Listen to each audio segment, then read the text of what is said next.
قرآن حکیم، سیرت النبی صلی اللہ علیہ وآلہ وسلم، احادیث مبارکہ، فقہی مسائل کا بیان اور بہت کچھ انشاءاللہ تعالی جید علماء کرام کے ساتھ۔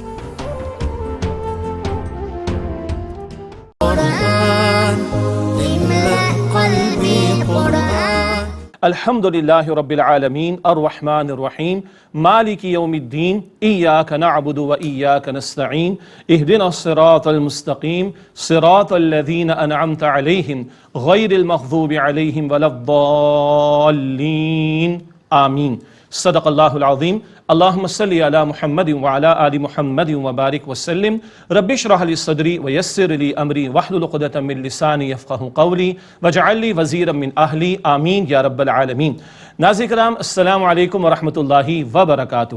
پروگرام ہے دورہ ترجمہ قرآن، اس کا آج ہم آغاز کر رہے ہیں اللہ تعالیٰ کی توفیق سے۔ سب سے پہلے قرآن حکیم میں سورۃ الفاتحہ، البتہ اس سے قبل ہم پڑھتے ہیں اعوذ باللہ من الشیطان الرجیم۔ ترجمہ: میں اللہ کی پناہ میں آتا ہوں شیطان مردود سے۔ شیطان ہمارا دشمن ہدایت سے روکنا چاہتا ہے۔ قرآن پاک ہدایت کی کتاب، جب اس کی تلاوت کا آغاز ہو تو پہلا ادب ہے کہ اللہ تعالیٰ کی پناہ میں آنے کی کوشش کریں شیطان مردود کے حملوں سے بچنے کے لیے۔ دوسرا ادب بسم اللہ الرحمن الرحیم، اللہ تعالیٰ کے نام سے جو رحمان اور رحیم ہے۔ ہر کام کا آغاز جو جائز کام ہو اس میں برکت کب میسر آتی ہے؟ جب ہم اللہ سبحانہ و تعالیٰ کا نام اس میں شامل کر لیتے ہیں۔ اللہ تعالیٰ اپنی برکت اور اپنے فضل سے ہمیں اس آغاز کے ساتھ اختتام تک بھی پہنچائے۔ ایک ایک آیت قرآن پاک کی سمجھنا 100 رکعت نفل سے زیادہ افضل ہے، نبی اکرم صلی اللہ علیہ وسلم کی حدیث مبارک کے مطابق، اور حضور نے فرمایا کہ تم میں سے بہترین وہ جو قرآن حکیم سیکھیں اور سکھائیں۔ تو اللہ تعالیٰ کے نام سے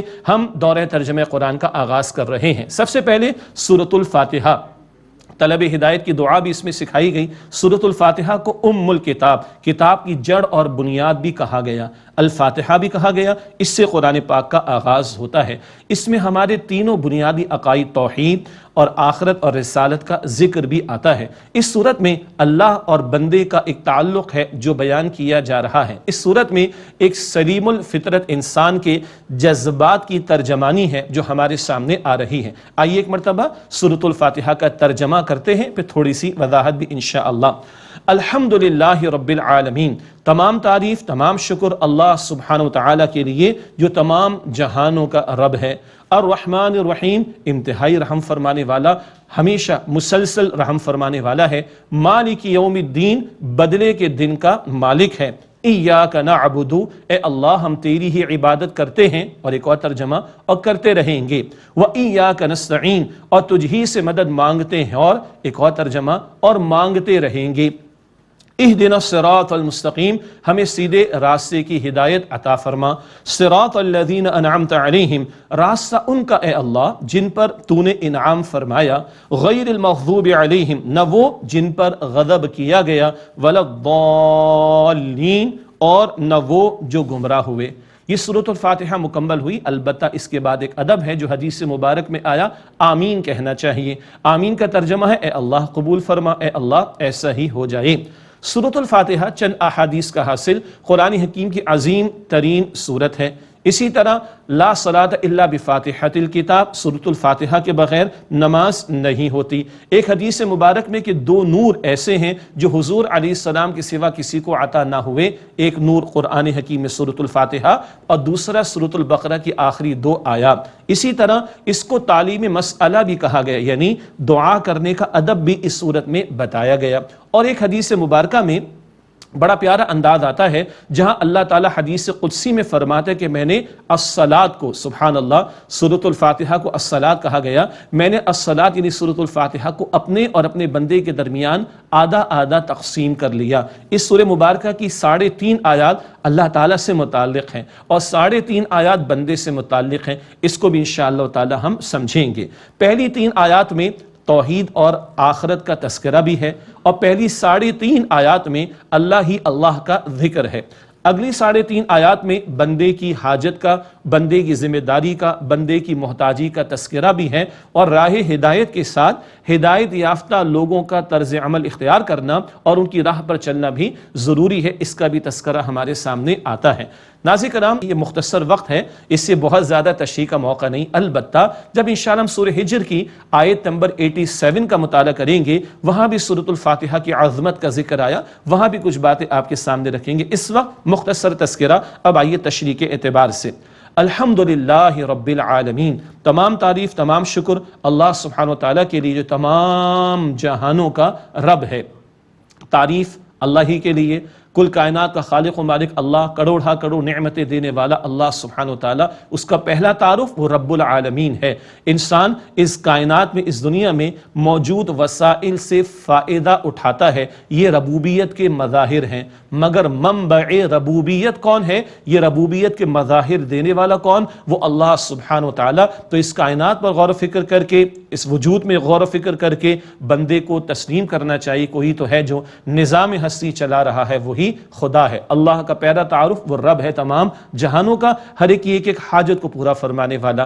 کیسا رب ہے؟ پہلا تعارف الرحمن الرحیم، انتہائی رحم فرمانے والا، ہمیشہ رحم فرمانے والا۔ اللہ کی رحمت میں سمندر کا سا جوش بھی ہے، اللہ اکبر، اور اللہ کی رحمت میں دریا کی روانی کا تسلسل بھی ہے، سبحان اللہ۔ دنیا میں اس کی رحمت ہر ایک کے لیے ہے، کافر مسلم سب کو مل رہا ہے۔ آخرت میں البتہ وہ رحیم، اس کی رحمت کا ظہور ہوگا ماننے والے فرما برداروں کے لیے۔ یہ اللہ تعالیٰ کا اولین تعارف وہ رحمان اور رحیم ہے۔ اسی کی رحمت کا تقاضا ہے کہ عالم آخرت برپا ہو، دنیا عمل کا موقع، آخرت نتائج کا موقع۔ یہاں ہر ایک کو مل رہا ہے، کافر کو، باغی کو، سرکش کو بھی، اور کئی مرتبہ فرما برداروں پر زندگی اجیرن، تو آخرت اس کی رحمت کا مظہر ہے اور تقاضا بھی ہے۔ فرمایا مالک یوم الدین، اللہ بدلے کے دن کا مالک ہے۔ دنیا عارضی فانی، ایک روز سب کچھ ختم ہو جائے گا اور کل اللہ کے سامنے پیش ہونا ہے، اور اس دنیا کے اعمال کے مطابق وہاں پر فیصلے ہونے، کل اختیار اللہ سبحانہ و تعالی کا ہوگا۔ مالک یوم الدین، اللہ بدلے کے دن کا مالک ہے۔ توحید کا ذکر بھی آ گیا، آخرت کا بیان بھی۔ ایاک نعبد، اے اللہ ہم تیری ہی عبادت کرتے ہیں، اور عربی اسلوب میں فعل مضارع ہے، دوسرا ترجمہ کیا ہوگا؟ اور کرتے رہیں گے۔ اے اللہ ہم تیری ہی عبادت کرتے، یہ ایک دعویٰ ہے، اور کرتے رہیں گے یہ ایک ارادہ ہے۔ دعویٰ بہت بھاری ہے، تو دوسرا ترجمہ ذہن میں رہے مستقبل کا، فیوچر کا، تو آسانی کا معاملہ ہو جائے گا، بات ذرا دھیمی ہو جائے گی۔ ایاک نعبد، اے اللہ ہم تیری ہی عبادت کرتے ہیں اور کرتے رہیں گے۔ خالق وہ ہے، رب وہ ہے، تو عبادت کے لائق بھی وہی ہے۔ یہ 3.5 آیات ہوئی مکمل اللہ سبحانہ وتعالیٰ کے تعلق سے۔ اگلا حصہ 4 آیت کا، وَإِيَّاكَ نَسْتَعِينُ، اور تجھ ہی سے مدد مانگتے ہیں۔ اللہ کی عبادت اس کی توفیق کے بغیر ممکن نہیں، تو اللہ کی عبادت کے لیے توفیق بھی مانگتے ہیں۔ ہر فرض نماز کے بعد نبی اکرم صلی اللہ علیہ وسلم نے دعا سکھائی، اللہم اعنی علی ذکرک و شکرک و حسن عبادتک، اے اللہ میری مدد فرما اپنے ذکر کے لیے اور اپنے شکر کے لیے اور اپنی عمدہ عبادت کے لیے۔ تو عبادت اللہ کا حق ہے، مدد مانگنا بندے کی محتاجی ہے۔ اس آیت میں اللہ تعالیٰ کا ذکر بھی آ رہا ہے اور بندے کا ذکر بھی آ رہا ہے۔ آگے اس پہ تھوڑی سی بات ایک حدیث کی روشنی میں اور کریں گے انشاءاللہ۔ وَإِيَّاكَ نَسْتَعِينُ، اور تجھ ہی سے مدد مانگتے ہیں اور مانگتے رہیں گے۔ توفیق تو اللہ دے گا، ارادہ بندے کا، لیکن توفیق کون دے گا؟ بندگی کی اور عبادت کی اللہ سبحانہ وتعالی، اس سے مانگنا سکھایا گیا۔ اگلی 3 آیات میں بندے کی محتاجی کا ذکر ہے۔ خالق کو پہچانا، رب کو جانا تو صحیح، اور اس کی عبادت کرنی بھی ہے، مگر نمونہ کہاں سے آئے گا؟ اس کے لیے لائے عمل کیا ہوگا؟ میتھڈالوجی کیا ہوگی؟ وے آف لائف کیا ہوگا؟ کیسے زندگی گزارنی ہے؟ یہ بندے کی سب سے بڑی حاجت، بندہ جھک کر اللہ سے دعا کرتا ہے، اہدنا الصراط المستقیم، اے اللہ ہمیں سیدھے راستے کی ہدایت عطا فرما۔ ہدایت کا مفہوم سجھا دینا، سمجھا دینا، بتا دینا بھی ہے، اور منزل مقصود تک پہنچا دینا بھی ہے۔ یہ ہماری سب سے بڑی حاجت ہے، جنت میں داخلے تک ہم ہدایت کے محتاج ہیں۔ یہ بات سورہ اعراف آیت نمبر 43 میں آتی ہے۔ اہل جنت کا ذکر، جنت پہنچیں گے کہیں گے الحمدللہ الذی ہدانا لہذا، تمام شکر تعریف اللہ کے لیے جس نے یہاں جنت تک کی ہدایت عطا فرما دی۔ اس قدر ہم ہدایت کے محتاج ہیں، انفرادی زندگی میں بھی، اجتماعی معاملات زندگی میں بھی۔ آج دنیا بہت ترقی کر چکی، مگر بڑے گھمبیر مسائل ہیں۔ مرد اور عورت میں توازن کہاں سے آئے گا؟ آجر اور اجیر، امپلائر اور امپلائی میں توازن کہاں سے آئے گا؟ حاکم اور محکوم میں توازن کہاں سے آئے گا؟ اس ذات کی رہنمائی اور ہدایت جو حاکم اور محکوم، مرد اور عورت، آجر اور اجیر سب کا پیدا کرنے والا، وہی وہ رہنمائی دے سکتا ہے کہ سکون میسر آئے گا۔ ہم محتاج انفرادی اجتماعی دونوں زندگیوں میں بھی، اور جنت میں داخلے تک ہدایت کے اس احساس کے ساتھ یہ دعا کرنی چاہیے، اہدنا الصراط المستقیم، اے اللہ میں سیدھے راستے کی ہدایت عطا فرما۔ حدیث جامع ترمذی میں نبی صلی اللہ علیہ وسلم نے فرمایا وَهُوَ الصِّرَاطُ الْمُسْتَقِيمُ، یہ قرآن کریم ہی سیدھا راستہ ہے۔ ادھر دعا ہو رہی الفاتحہ میں، یہ بھی قرآن کا حصہ سورۃ الفاتحہ، پورا قرآن عطا ہو رہا ہے جواب دعا کے طور پر، یہ لو سیدھا راستہ، اس پر چلتے چلے جاؤ۔ آگے فرمایا صراط الذین انعمت علیہم، راستہ ان کا اے اللہ جن پر تو نے انعام فرمایا۔ راستہ بھی ضروری اور راستے پر چلنے والوں کا نمونہ، ان کا رول ماڈل بھی ضروری۔ راستہ ان کا جن پر تو نے انعام فرمایا۔ کن پر اللہ کا انعام ہوا؟ قرآن کریم میں سورہ نساء آیت نمبر 69 میں ذکر آتا ہے انبیاء، صدیقین، شہداء اور صالحین۔ یہ چار گروہوں کا تذکرہ سورۃ النساء آیت نمبر 69 میں آیا۔ وہاں ذکر ہمیں ملتا ہے کہ ان پر اللہ نے انعام فرمایا۔ سب سے بڑا اور ٹاپ پر عظمت والا گروہ کون سا ہے؟ انبیاء کا۔ اور انبیاء کے امام کون ہیں؟ محمد مصطفیٰ صلی اللہ علیہ وسلم۔ قرآن ان کے ذریعے ملا، صاحب قرآن صلی اللہ علیہ وسلم کے ذریعے، تو قرآن بھی لازم، صاحب قرآن بھی لازم صلی اللہ علیہ وسلم۔ یہ رسالت کی طرف اشارہ، محض کتاب کافی نہیں، کتاب والے صاحب قرآن بھی ضروری، اور ان کی سنت و تعلیم پر عمل کرنا بھی ضروری۔ بہرحال فرمایا کہ صراط الذین انعمت علیہم، راستہ ان کا جن پر اے اللہ تو نے انعام فرمایا، غیر المغضوب علیہم، نہ وہ جن پر غضب کیا گیا، ولا الضالین، اور نہ وہ کہ جو گمراہ ہوئے۔ غضب کن پر ہوا؟ رسول اللہ علیہ السلام کی حدیث ہے مسند احمد میں، یہود پر ہوا۔ ضالین گمراہ کون ہوئے؟ نصارہ۔ حضور کی حدیث ہے مسند احمد میں، آپ نے فرمایا کہ نصارہ ضالین ہیں۔ چنانچہ اگلی سورت البقرہ، اس میں یہود کا ذکر زیادہ آئے گا، آگے انشاءاللہ ہم پڑھیں گے، اور اس کے بعد سورہ آل عمران ہے، اس میں نصارہ کا ذکر زیادہ آیا، ان کی گمراہیوں کا تذکرہ بھی ہمارے سامنے آئے گا۔ یہ ہے سورۃ الفاتحہ کی آخری آیت، نہ وہ جن پر غضب کیا گیا اور نہ وہ جو گمراہ ہوئے۔ اس دعا کے بعد ہم کہتے ہیں آمین، اے اللہ قبول فرما۔ ایک حدیث مسلم شریف کی، اللہ فرماتے ہیں نصف میرے لیے، آدھی صورت اللہ فرماتا ہے میرے لیے اور آدھی بندے کے لیے۔ اللہ اور بندے کے درمیان عبادت کا تقاضا ہے اور دعا کا معاملہ ہے۔ عبادت اللہ کا حق اور دعا مانگنا بندے کا ذمہ داری کا معاملہ۔ اور یوں اللہ تعالیٰ حدیث مبارک میں فرماتا ہے جب بندہ سورہ فاتحہ پڑھتا ہے تو ایک ایک آیت پر اللہ کی طرف سے جواب آتا ہے، اور اللہ آخر میں فرماتا ہے وَلِعَبْدِي مَا سَأَلَ، میرے بندے نے جو سوال کیا اس کو عطا کر دیا گیا۔ یہ ہے سورۃ الفاتحہ، توحید، آخرت اور رسالت کا ذکر بھی، دعا مانگنے کا طریقہ بھی، ہماری سب سے بڑی حاجت دعا، اس کا اور ہدایت، اس کا تذکرہ بھی ہمارے سامنے آیا۔ لائے عمل کیا ہوگا زندگی گزارنے کا؟ وہ صراط مستقیم۔ کن گروہوں سے بچنا ہے؟ یہود و نصارہ کے طرز عمل سے بچنا ہے، اور انعام یافتہ لوگوں میں شامل ہونے کی کوشش کرنی، ان سے جڑنے کی کوشش کرنی، اللہ تعالیٰ کی تعریف اور حمد اور اللہ کی ربوبیت کا اقرار، اس کی رحمت کی امید بھی اور اس کی پکڑ کا خوف بھی۔ یہ موضوعات ہیں جو سورۃ الفاتحہ میں ہمارے سامنے آ رہے ہیں۔ اس کو سبع من المثانی بھی کہا گیا، 7 بار دہرائے جانے والی آیات۔ یہ بات ہم پڑھیں گے سورہ ہجر کی آیت نمبر 87 میں۔ جب وہاں پہنچیں گے تو سورہ فاتحہ کا تذکرہ پھر دوبارہ آپ کے سامنے انشاءاللہ رکھیں گے۔ اس کے بعد آغاز ہوتا ہے قرآن حکیم میں سورۃ البقرہ کا۔ بقرہ گائے کو کہتے ہیں، واقعہ بعد میں آ جائے گا مختصراً۔ البتہ سورۃ البقرہ قرآن پاک کی طویل ترین مدنی سورت، 286 آیات اور 40 رکوعوں پر مشتمل۔ اس میں نبی اکرم علیہ السلام کی امت کا ذکر بھی ہے، اور سابقہ امت بنی اسرائیل، ان میں سے یہود کا ذکر بھی۔ 2 امتوں والی صورت ہے۔ پھر نوٹ کیجئے گا زیادہ ذکر بعد میں چل کر یہود کا آئے گا، اور پہلے یہود کا ذکر زیادہ آئے گا، پھر نبی اکرم علیہ السلام کی امت کا تذکرہ، اس کی حکمت بھی بتا دیں گے انشاءاللہ۔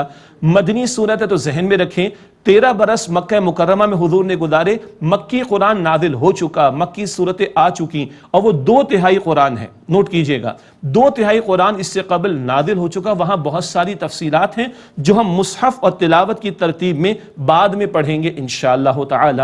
اسی طرح بڑے اہم موضوعات، عبادات سے متعلق، معاملات سے متعلق، قتال سے متعلق، انفاق فی سبیل اللہ سے متعلق بھی ہمارے سامنے آئیں گے۔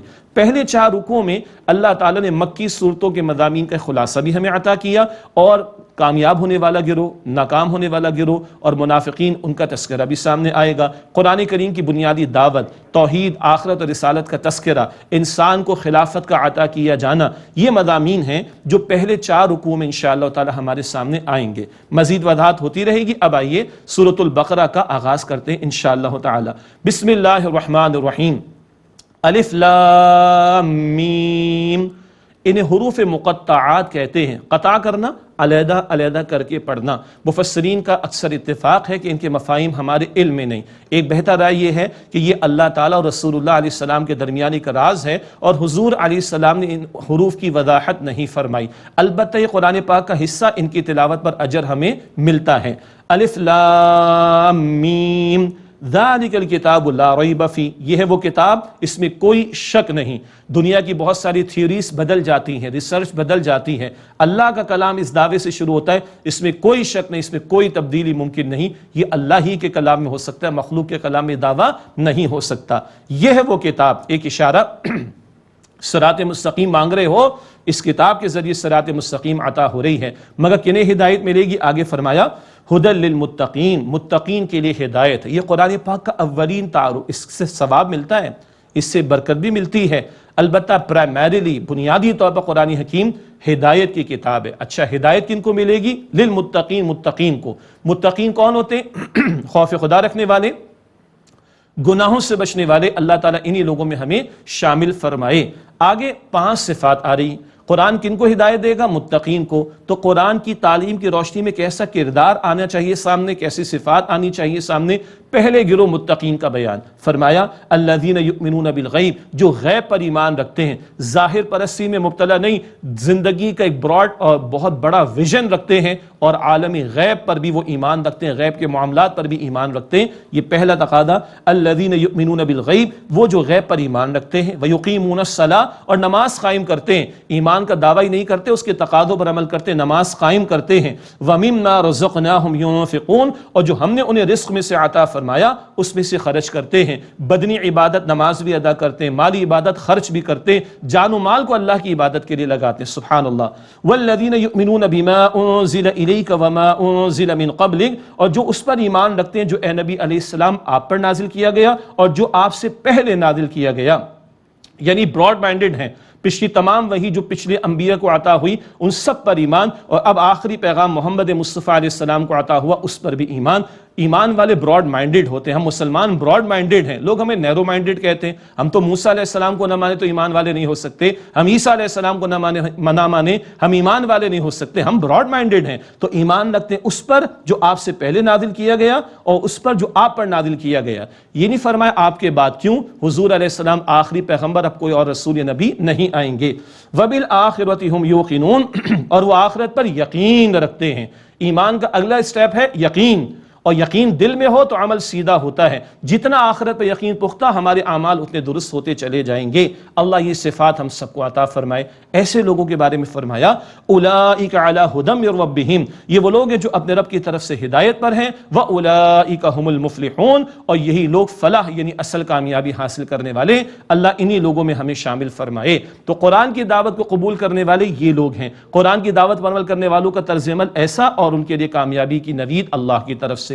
دوسرا گروہ کافروں کا، کھلے کافر، ابو جہل جیسے لوگ جنہوں نے جانتے بوجھتے قرآن پاک کی دعوت اور نبی اکرم علیہ السلام کی دعوت کو رد کیا۔ اب ان کا تذکرہ اگلی 2 آیات میں، ان الذین کفروا سواء علیہم، بے شک وہ لوگ جنہوں نے کفر کیا ان کے حق میں برابر ہے، انذرتہم ام لم تنذرہم لا یؤمنون، اے نبی خواہ آپ ان کو ڈرائیں یعنی اللہ کے عذاب سے ڈرائیں یا نہ ڈرائیں، وہ ایمان نہیں لائیں گے۔ ایک اہم نقطہ، ان کے حق میں برابر ہے، یہ تو ہر دھرمی پر آگے مان کر نہیں دیں گے۔ آپ دعوت کا کام جاری رکھیں، تبلیغ کا کام جاری رکھیں، آپ کا اجر محفوظ۔ ہمیں بھی جاننا چاہیے، لوگ قبول نہ کریں ان کا چوائس ہے، ہمیں دین کی دعوت کا کام جاری رکھنا ہے، اس کا اجر انشاءاللہ محفوظ ہوگا اللہ کے ہاں۔ تو ان کے حق میں تو برابر ہے جنہوں نے کفر کیا، آپ انہیں ڈرائیں یا نہ ڈرائیں، یہ ایمان لانے والے نہیں۔ ختم اللہ علی قلوبہم وعلی سمعہم، اللہ تعالیٰ نے ان کے دلوں پر اور ان کے کانوں پر مہر لگا دی۔ یہ مہر کب لگتی ہے؟ جب بندہ خود بگڑنا شروع ہوتا ہے، خود جانتے بوجھتے حق کا رد کرتا ہے، تکبر، تعصب اور حسد کی وجہ سے۔ سورہ صف کی آیت نمبر 5 میں اللہ کے قانون ہدایت کا یہ نقطہ بیان ہوا، فلما زاغوا ازاغ اللہ قلوبہم، جب وہ خود ٹیڑے ہوئے اللہ نے ان کے دلوں کو ٹیڑھا کر دیا، جانتے بوجھتے رد کرنے والوں کو اللہ نے پھر ہدایت سے محروم کر دیا۔ ختم اللہ علی قلوبہم وعلی سمعہم، اللہ نے ان کے دلوں پر اور ان کے کانوں پر مہر لگا دی، وعلی ابصارہم غشاوہ، اور ان کی آنکھوں پر پردہ ہے، ولہم عذاب عظیم، اور ان کے لیے بڑا عذاب ہے۔ اللہ اکبر، ان کی آنکھوں پر پردہ ہے۔ یہ وہ لوگ ہیں جنہوں نے جانتے بوجھتے انکار کیا۔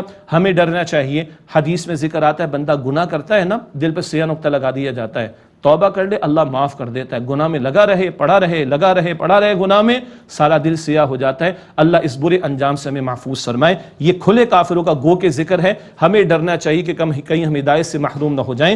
فرمایا کہ وَلَهُمْ عَذَابٌ عَظِيمٌ، اور ان کے لیے بڑا عذاب ہے۔ یہ پہلا رکوع مکمل ہوا جس میں متقین کا ذکر آیا جو قرآن پاک کی دعوت قبول کریں گے، اور کافرین کا ذکر آیا جو قرآن پاک کی دعوت کو رد کریں گے۔ اب اگلا رکوع ہے جس کو ہم بات سمجھیں گے انشاءاللہ۔ اگلے رکوع میں منافقین کا ذکر۔ یہ کون لوگ تھے؟ مدینہ شریف میں تھے عبداللہ بن ابی جیسے لوگ اور اس کے ساتھی جنہوں نے اسلام قبول کیا لیکن دل سے نہیں مانا، اور دنیا پرستی میں مبتلا ہوئے، اور دنیا کے مفادات کے بندے بن کر انہوں نے آخرت کے مقابلے میں دنیا کو ترجیح دی، اور جانتے بوجھتے حق کو انہوں نے رد کیا۔ ان کو قرآن پاک منافقین کہتا ہے۔ ناظرین کرام ذہن میں رکھیے گا، یہ تھے تو منافقین مگر کلمہ پڑھنے والے تھے، اور انہوں نے دل سے ایمان قبول نہیں کیا۔ رسول اللہ علیہ السلام جو جد و جہد جاری رکھے ہوئے تھے اس جد و جہد کا انہوں نے انکار کیا، اور اس جد و جہد میں انہوں نے شرکت نہیں کی، تو ان کا تبصرہ اب اللہ تعالیٰ اگلے رکوع میں ہمیں عطا فرما رہا ہے۔ اللہ تعالیٰ نفاق کی شکل سے میری آپ کی ہم سب کی حفاظت فرمائے۔ تو دوسرا رکوع جو انشاءاللہ ہم سمجھیں گے، اس میں منافقین کا طرز عمل جو دنیا پرستی میں مبتلا ہو کر حق کا ساتھ نہیں دیتے اور حق سے فرار اختیار کرتے ہیں۔ اللہ تعالیٰ ایسے لوگوں میں ہونے سے میری آپ کی ہم سب کی حفاظت فرمائے، اور اللہ تعالیٰ حق پر مجھے اور آپ کو استقامت عطا فرمائے۔